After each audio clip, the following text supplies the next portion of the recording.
현금 거지의 탄생, 꼬박꼬박 저축한 당신이 가난해진 진짜 이유, 성실함의 배신, 대한민국 5060의 품격 있는 노후를 위한 부의 데이터입니다. 오늘 영상을 시작하기 전에 질문을 하나 드리고 싶습니다. 여러분은 부자란 어떤 사람이라고 생각하십니까? 통장에 찍힌 숫자가 많은 사람일까요? 아니면 내가 원할 때 원하는 것을 살 수 있는 구매력이 높은 사람일까요? 오늘 주제인 현금 거지. 이 단어가 주는 어감이 참 불편하고 낯설게 느껴지실 겁니다. 평생을 성실하게 일했고 월급을 아껴 저축했으며 남들처럼 흥청망청 쓰지도 않았는데 거지라니요. 억울하실 수도 있습니다. 하지만 이것은 제가 여러분을 비난하기 위해 지어낸 말이 아닙니다. 2026년 현재 우리가 발을 딛고 있는 자본주의의 냉혹한 현실을 가장 정확하게 꼬집는 경제 용어입니다. 우리는 흔히 현금은 왕이다, 캐시 이즈 킹이라는 말을 들어왔습니다. 특히 시장이 불안할 때마다 현금 비중을 늘리라는 조언이 쏟아집니다. 맞습니다. 단기적인 위기 상황에서 현금은 기회를 잡을 수 있는 총알이 됩니다. 하지만 은퇴 자금 5억 원, 10억 원을 10년, 20년 동안 은행, 정기예금에만 묻어두는 것은 전혀 다른 이야기입니다. 그것은 투자가 아니라 내 소중한 자산을 인플레이션이라는 거대한 용광로 속에 방치하는 것과 다름없습니다. 오늘 저는 막연한 공포감을 조성하려는 것이 아닙니다. 2026년 1월의 최신 금리 데이터, 물가 지표, 그리고 지난 10년간의 자산 가격 변화를 아주 정밀하게 해부해 드릴 것입니다. 이 영상을 보시면 왜 착한 저축왕이 가난해질 수밖에 없는지, 그리고 이 현금 거지의 함정에서 탈출하려면 당장 무엇을 해야 하는지 명확한 해답을 얻으실 수 있을 것입니다. 금리의 진실, 과거의 향수와 2026년의 현실. 먼저 우리 5060 세대가 가진 금리에 대한 기억부터 수정해야 합니다. 우리는 1980년대, 1990년대를 치열하게 살아왔습니다. 당시 시중은행 금리가 어땠습니까? 연 10%는 기본이었고 제2금융권으로 가면 15%, 20%까지 주던 시절이었습니다. 그때는 재테크 공부를 할 필요가 없었습니다. 그냥 안 먹고 안 써서 은행에 넣기만 하면 자고 일어날 때마다 자산이 불어났습니다. 저축이 곧 최고의 투자였던 황금기였습니다. 하지만 2026년 1월, 지금은 어떻습니까? 지난해의 고금리 기조가 꺾이고 기준금리 인하 압력이 거세지면서 시중 5대 은행의 정기예금 금리는 평균 연 2.8% 수준으로 주저앉았습니다. 자, 계산기를 한번 두드려 보겠습니다. 은퇴 자금 1억 원을 예금했다고 칩시다. 연 2.8%면 1년 이자가 280만 원입니다. 우와, 그래도 적은 돈은 아니네라고 생각하십니까? 여기서 국가는 15.4%의 이자 소득세를 원천 징수해 갑니다. 43만 원을 세금으로 내고 나면 여러분 손에 쥐어지는 돈은 약 237만 원입니다. 5월로 환산하면 고작 19만 원 남짓입니다. 1억 원이라는 거금을 묶어두고 받는 대가치고는 너무나 초라하지 않습니까? 수익률로 따지면 2.37%입니다. 과거 우리가 기억하던 10% 시대의 금리와 비교하면 4분의 1 토막이 난 것입니다. 문제는 여기서 끝이 아닙니다. 이 2.37%라는 수익률이 과연 플러스 수익일까요? 이것을 확인하기 위해 우리는 물가라는 또 다른 변수를 대입해 봐야 합니다.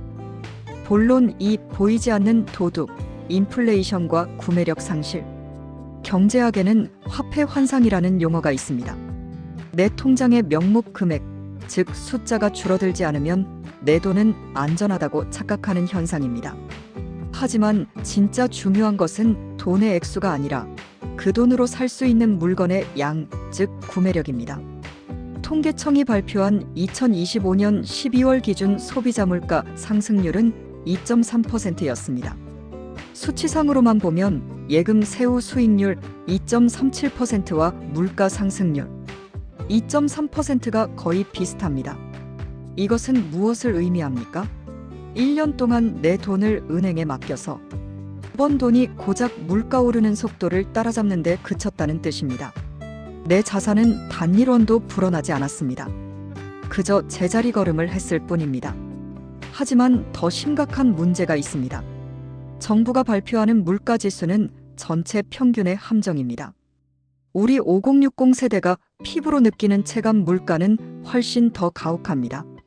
은퇴 후 우리가 가장 많이 쓰는 돈이 무엇입니까? 먹는 것, 그리고 아픈 곳을 치료하는 비용입니다. 한국소비자원의 데이터를 뜯어보면 충격적입니다. 지난 1년간 식료품비는 3.6% 올랐고 외식비는 3.0% 뛰었습니다. 더 무서운 것은 의료 인플레이션입니다. 병원 진료비, 간병비, 약값 등 의료 서비스 비용은 평균 물가 상승률을 훨씬 웃도는 4% 이상 급등했습니다. 우리가 은행 이자로 2.3%를 버는 동안 내가 사 먹어야 할 밥값은 3.6% 오르고 내 몸을 고치는 병원비는 4% 오른 겁니다. 결론적으로 현금을 쥐고 있으면 매년 내 자산의 실질 가치는 마이너스 1%에서 2%씩 삭감되고 있는 것입니다. 가만히 숨만 쉬고 있어도 내 돈이 증발하고 있는 셈입니다. 이것이 바로 여러분이 현금 거지가 되어가는 과정입니다. 본론 3. 10년의 전쟁. 김 부장 대 이 부장. 백문이 불여일견입니다. 이론적인 이야기 말고 실제 지난 10년간의 데이터를 통해 현금 보유자와 실물, 자산 보유자의 운명이 어떻게 갈렸는지 시뮬레이션을 해보겠습니다. 시간을 10년 전인 2016년으로 돌려보겠습니다. 여기 은퇴를 앞둔 두 친구, 김 부장과 이 부장이 있습니다. 두 사람 모두 평생 모은 돈 5억 원을 가지고 있습니다. 안전을 최우선으로 여기는 김 부장은 이렇게 생각합니다. 부동산은 이제 끝물이야. 인구도 줄어든다는데 지방은 소멸할 거고 집값은 폭락할 거야. 난 그냥 안전하게 은행에 넣어두고 이자나 받아먹고 살래. 김 부장은 5억 원 전액을 정기예금에 넣습니다. 반면 경제 흐름을 읽을 줄 알았던 이 부장의 생각은 달랐습니다. 돈이 이렇게 풀리는데 현금만 들고 있으면 안 돼. 서울이든 지방이든 결국 살기 좋은 핵심지로 사람들은 몰릴 거야. 이 부장은 그 돈을 종잣돈 삼아 서울의 강남 혹은 부산의 해운대나 대구의 수성구 중 가장 확실한 곳, 딱 한 군데를 골라 아파트 한 채를 매입했습니다. 10년이 지난 지금 2026년의 성적표를 공개합니다. 먼저 현금파 김 부장입니다. 은행 이자를 한 푼도 안 쓰고 복리로 굴렸다고 해도 그의 자산은 약 6억 원에서 7억 원 사이일 겁니다. 숫자는 늘었죠. 하지만 그 사이 짜장면 값은 4,000원에서 8,000원으로 2배가 되었고 시내버스 요금, 택시비, 관리비 등 모든 생활 물가가 50% 이상 폭등했습니다.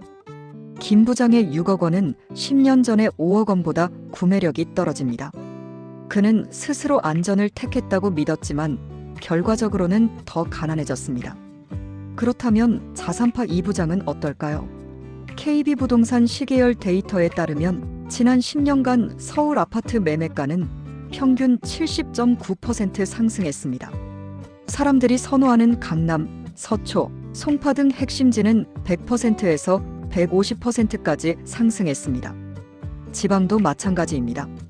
부산의 강남이라 불리는 해운대구 혹은 대구의 대치동인 수성구 같은 각 지역의 대장주 아파트를 샀다면 10년 전 매매가 대비 적게는 80%, 많게는 2배 넘게 상승했습니다. 이 부장의 자산은 10억 원, 15억 원이 되었습니다. 단순히 집값이 오른 것일까요? 아닙니다. 짜장면 값이 오르듯 집값이라는 실물 자산의 가격이 화폐가치 하락을 방어해낸 것입니다. 이 부장은 벼락부자가 된 것이 아니라 자신의 자산 가치를 인플레이션으로부터 지켜낸 승리자입니다. 본론 4. 일본의 잃어버린 30년, 그 오해와 진실. 많은 분들이 부동산 투자를 주저하면서 가장 많이 드시는 예시가 바로 일본입니다. 일본 봐라. 빈집이 넘쳐나고 집값이 폭락했다더라. 우리도 곧 그렇게 된다. 그러니 현금이 최고다. 하지만 여러분, 우리가 일본의 사례를 반면교사 삼아야 할 진짜 포인트는 따로 있습니다. 일본의 잃어버린 30년 동안 가장 비참한 노후를 맞이한 계층이 과연 집주인들이었을까요? 아닙니다. 일본 사회 문제로 대두된 하류 노인, 노후 파산의 주역들은 바로 자산 포트폴리오 없이 현금만 쥐고 있던 사람들이었습니다. 일본 아베노믹스 이후 엔화 가치가 어떻게 되었습니까? 무제한으로 돈을 풀면서 엔화 가치가 똥값이 되었습니다. 수입 물가가 폭등했습니다. 일본은 식량과 에너지를 대부분 수입하는 나라입니다. 슈퍼마켓에 갔더니 사과 한 알값이 2배가 되고 전기세가 폭등합니다. 그런데 내 통장의 현금은 그대로입니다. 금리는 제로금리라 이자도 안 나옵니다. 집을 가진 사람은 집값이 떨어졌더라도 주거비가 들지 않으니 버틸 수 있습니다. 하지만 집을 팔고 현금을 쥔 사람은 월세를 내야 하고 폭등하는 물가를 온몸으로 맞아야 했습니다. 현금 1억엔을 쥐고 있어도 돈의 가치가 휴지 조각이 되니 앉아서 파산하는 겁니다. 이것이 바로 환율 리스크와 인플레이션 리스크입니다. 우리는 일본을 보면서 집값이 떨어진다는 공포만 볼 것이 아니라 화폐 가치가 떨어질 때 나를 지켜줄 방패가 무엇인가를 고민해야 합니다. 본론 5. 2026년 5060을 위한 생존 솔루션. 자, 이제 결론을 내릴 시간입니다. 그래서 지금 당장 은행으로 달려가 예금을 깨고 아무 아파트나 사라는 말이냐? 절대 아닙니다. 5060의 투자는 20, 30대의 투자와 달라야 합니다. 우리는 실패하면 복구할 시간이 부족하기 때문입니다. 하지만 현금만 쥐고 있는 것이 가장 위험한 도박이라는 사실을 인지하셨다면 이제 자산의 댐을 쌓는 공사를 시작해야 합니다. 2026년 현금 거지가 되지 않기 위한 구체적인 3단계 행동 지침을 드립니다. 첫째, 현금 비중의 황금 비율을 찾으십시오. 전체 자산에서 현금이 차지하는 비중을 점검하십시오. 전문가들은 은퇴자의 경우 약 1년에서 2년치 생활비와 긴급 의료비 정도만 유동성 자금으로 두고 나머지는 투자 자산으로 전환할 것을 권합니다. 은행 예금에 5년, 10년 묵혀두는 돈은 썩은 돈입니다. 둘째, 대체 불가능한 입지를 선점하십시오. 인구가 줄어들면 지방 외곽이나 애매한 입지의 부동산은 타격을 입을 수 있습니다. 하지만 그럴수록 사람들은 인프라가 완벽한 곳으로 몰립니다. 이것을 양극화라고 부릅니다. 서울의 강남, 부산의 해운대, 대구의 수성구, 대전의 서구처럼 각 지역에서 학군, 교통, 상권이 완벽하게 갖춰진 곳은 단순한 주거지가 아니라 필수제입니다. 이런 곳의 부동산은 화폐 가치 하락을 방어하는 금과 같은 안전자산입니다.